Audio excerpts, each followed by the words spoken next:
Toute la journée, 7 jours sur 7. C'est l'information santé en continu et de la musique sur Radio Afrique Santé. Le journal Nawal Akobi. Mesdames et messieurs, bonjour et bienvenue dans ce journal. Les donneurs de sang sont à l'honneur ce mercredi 14 juin 2023. Le monde entier célèbre la 20e journée mondiale du donneur de sang. Vous suivrez dans un instant les avantages d'être donneur de sang. On parle également dans ce journal des complications de l'athérosclérose. Tueur silencieux, cette pathologie a des complications qui restent à vie chez les personnes qui en sont atteintes. En fin d'édition, on parlera de la prévention de la fibrillation auriculaire. Cette maladie est le trouble de rythme cardiaque le plus fréquent au monde. Le professeur Didoro Arnaud Sono nous dit comment éviter le mal. Vous le suivrez dans ce journal. C'était les grandes lignes de l'info santé de ce jour sur votre web radio africaine en direct du studio Vincent Folly au Bénin. Place à présent au développement.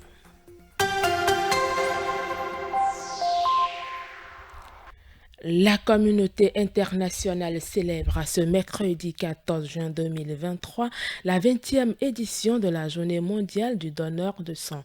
Le slogan de la campagne de cette année 2023 est sang, plasma, partageons la vie, donnons souvent. En marge de cette célébration, Radio Afrique Santé s'est intéressée aux avantages d'être donneur de sang au Bénin. Pour bénéficier des avantages de donneur de sang au Bénin, il faut être régulier aux dons. Pour cela, il faut avoir donné 2 fois de son sang au centre de transfusion sanguine ou lors des campagnes pour se faire établir une carte de donneur de sang. Quels sont les avantages de donneur de sang au Bénin? Le directeur de la coopération, de la prospective et de la promotion du don de sang, Dr Delphin Aïdéou, répond. Celui qui donne régulièrement son sang a un suivi médical. Parce que chaque fois qu'il donne son sang, on lui fait des bilans, on lui fait des analyses et voir s'il est apte à continuer à donner le sang. Les globules rouges que nous utilisons très souvent dans la pratique ont une durée de vie de 120 jours. Vous donnez ou vous ne donnez pas. Après 120 jours, ces globules rouges vont s'éliminer et d'autres vont apparaître. Mais chez le donneur, quand il donne le sang, quand vous donnez les globules rouges comme ça, l'organisme cherche toujours à s'équilibrer. Donc, va relancer la machine de production de ces globules rouges. Et le donneur de sang a toujours des globules rouges jeunes. Et plus les globules rouges sont jeunes, ils captent facilement l'oxygène. Lorsqu'un donneur tombe malade, il y a des prises en charge au niveau des hôpitaux.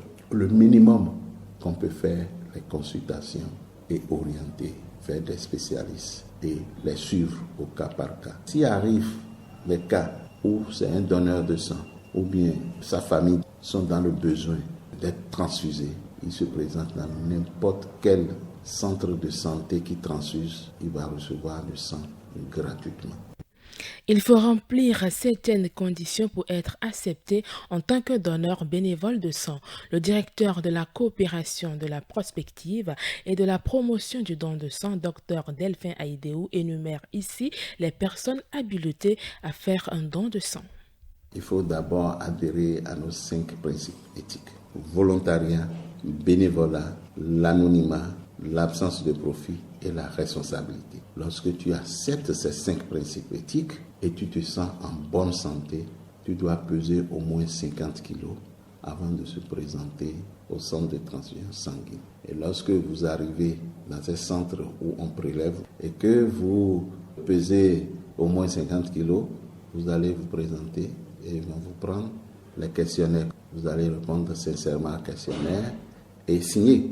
Parce que c'est ça le sens des responsabilités. Et signer, on va vous examiner et vous donner votre sang. Ça fera en quelque sorte 15 à 20 minutes maximum pour donner le sang. Au Bénin, à l'occasion de cette 20e journée mondiale du donneur de sang, l'Agence nationale pour la transfusion sanguine ANTS organise ce 14 juin 2023 à Boïkan une campagne du don de sang pour marquer l'événement.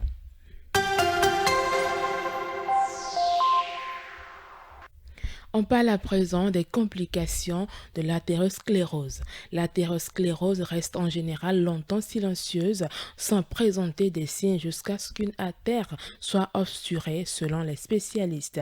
L'apparition des signes cliniques va donc dépendre de la localisation de l'athérosclérose dans le corps. Dr Kamel Serolafia, cardiologue, explique le mode d'apparition des symptômes et les conséquences de l'athérosclérose. Lorsque c'est au niveau de la tête, on va parler d'accident vasculaire cérébral. Donc ça se fait des paralysies, l'impossibilité de parler, l'impossibilité de lever le pied ou la main. Lorsque cette athérosclérose survient au niveau du rein, ça fait une insuffisance rénale. L'athérosclérose peut survenir, les conséquences de l'athérosclérose peuvent survenir au niveau des membres inférieurs. Et là, la personne aura mal en marchant, peut même à la longue être amputée lorsque c'est grave. Cette athérosclérose peut survenir au niveau du cœur même. Et là, on parle d'infarctus du myocarde. Et ça peut provoquer à l'extrême des arrêts cardiaques, des morts subites. Donc, voilà les signes qui peuvent permettre d'orienter vers une athérosclérose. Concernant les complications rejoignent un peu les signes extrêmes. Donc, c'est un AVC qui survient avec une paralysie. C'est un infarctus du myocarde qui peut se compliquer par une mort subite ou bien par un cœur qui est fatigué. C'est une insuffisance rénale. C'est une artériopathie des membres inférieurs, c'est-à-dire que les artères des membres inférieurs des jambes peuvent se boucher et ça peut entraîner une amputation de ce membre inférieur.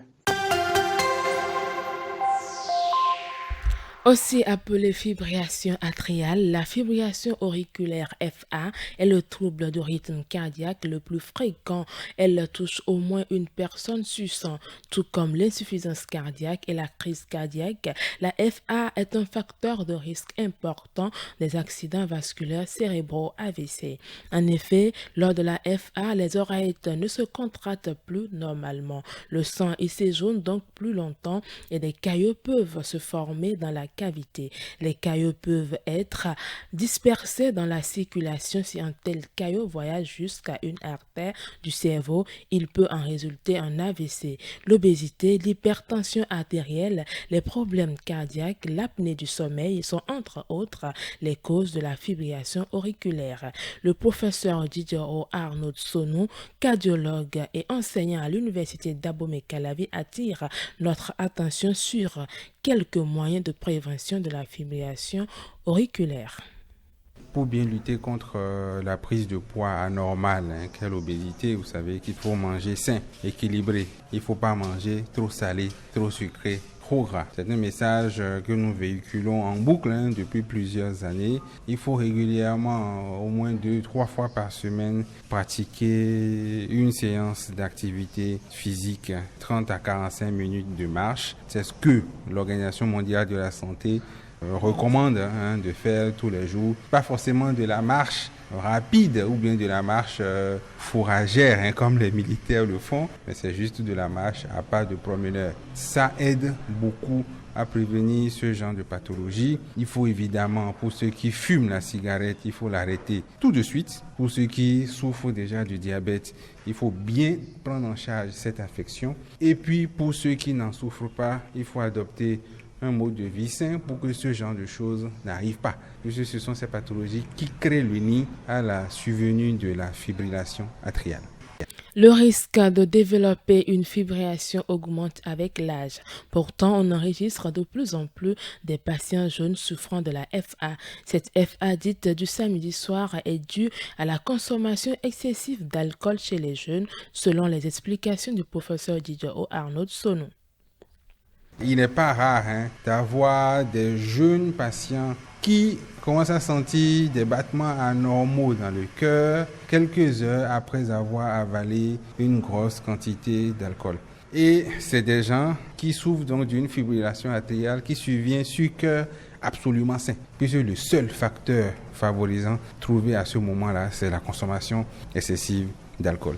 Alors, il faut que ces gens-là puissent arrêter parce que si ce phénomène se répète, le patient va commencer par présenter d'autres épisodes de fibrillation atriale, mais qui cette fois-ci ne vont pas dépendre de sa consommation d'alcool. Ça va devenir une maladie qui va évoluer d'elle-même pour son propre compte et à ce moment-là, ça va devenir très difficile à traiter.